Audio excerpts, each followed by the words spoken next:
नमस्कार, व्यापार की खबरों में आपका स्वागत है। मैं हूं आपके साथ आकाश। चीन ने अपनी हरकतों से भारत और ताइवान दोनों को दुखी कर रखा है।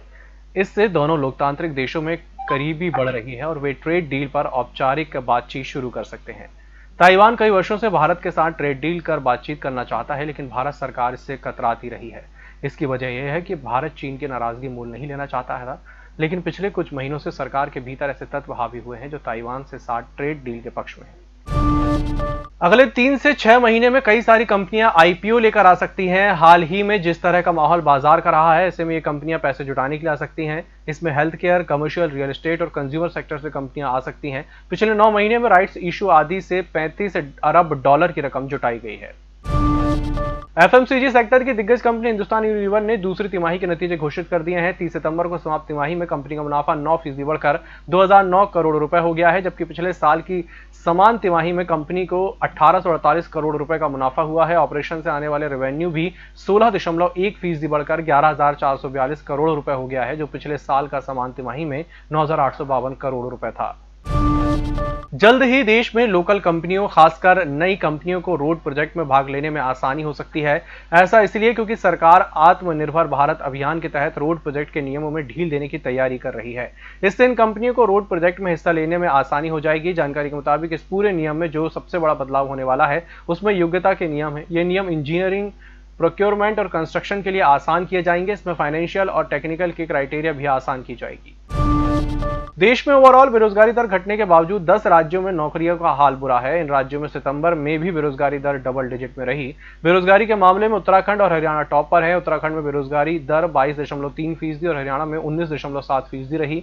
सितंबर में ग्रामीण क्षेत्र के मुकाबले शहरी क्षेत्रों में ज्यादा बेरोजगारी रही है। डेटा के मुताबिक शहरी क्षेत्र में बेरोजगारी दर 8.45% रही है, वहीं ग्रामीण क्षेत्र में यह 5.86% रही है। इस दौरान राष्ट्रीय बेरोजगारी दर 6.67% रही है।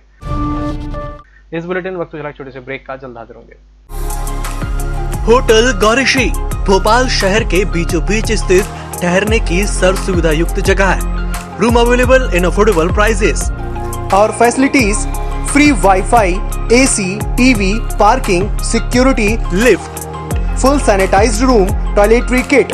Hotel Gaurishree, hall number 8, Chittor complex, MP Nagar, zone 1, Bhopal. Phone number 7898128620। निष्पक्ष, निर्भीक और विश्वसनीय खबरें देखें सिर्फ ईएमएस टीवी पर।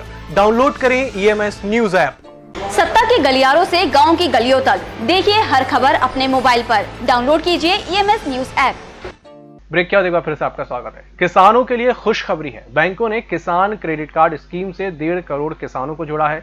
कोरोना संकट के बीच किसानों के लिए 1.35 लाख करोड़ रुपए के रियायती कर्ज की भी मंजूरी दी गई है। यह जानकारी सोमवार को वित्त मंत्रालय ने दी। वित्त मंत्रालय के मुताबिक महामारी के दौरान आत्मनिर्भर भारत पैकेज में सरकार ने केसीसी के तहत आने वाले 2.5 करोड़ किसानों को जोड़ने की बात कही थी।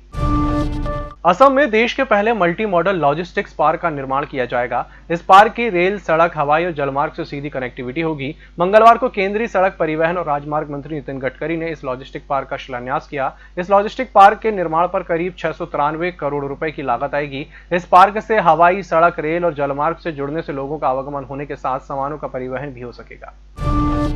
अगर आप इस त्योहार में घर खरीदने की सोच रहे हैं तो आपके लिए अच्छी खबर है। दरअसल रतन टाटा की कंपनी टाटा हाउसिंग ने सोमवार को एक योजना का ऐलान किया। इस योजना के तहत घर खरीदने वालों को होम लोन पर 1 साल के लिए 3.99% ब्याज दर का भुगतान करना होगा और कंपनी संभावित ग्राहकों को आकर्षित करने के लिए बाकी लागत खुद वहन करेगी। मंगलवार को वायदा बाजार में सोने की मांग में कमी के चलते सटोरियों ने अपनी पकड़ मजबूत कर ली, जिसके चलते सोने का भाव 117 रुपए गिरकर 50,570 रुपए प्रति 10 ग्राम पर पहुंच गया। दूसरी तरफ वायदा कारोबार में चांदी कमजोर मांग के चलते 211 रुपए गिरकर 61,884 रुपए प्रति किलोग्राम पर पहुंच गई। इक्विटास स्मॉल फाइनेंस बैंक का आईपीओ 20 अक्टूबर को खुला और अब तक 22% से ज्यादा सब्सक्राइब हो चुका है। ये इक्विटास होल्डिंग्स की सब्सिडियरी कंपनी है। कंपनी इस इशू के जरिए 518 करोड़ रुपए जुटाने की तैयारी में है। इस ऑफर के तहत कंपनी ने 11.58 करोड़ इक्विटी शेयर जारी किए हैं। इसमें पहले ही दिन 2.16 करोड़ इक्विटी शेयर के लिए बोली लग चुकी है। इस बुलेटिन में फिलहाल इतना ही। इसी के साथ मुझे दीजिए इजाजत और देखते रहिए ईएमएस टीवी। नमस्कार। सत्ता के गलियारों से गांव की गलियों तक देखिए हर खबर अपने मोबाइल पर। डाउनलोड कीजिए ईएमएस न्यूज ऐप।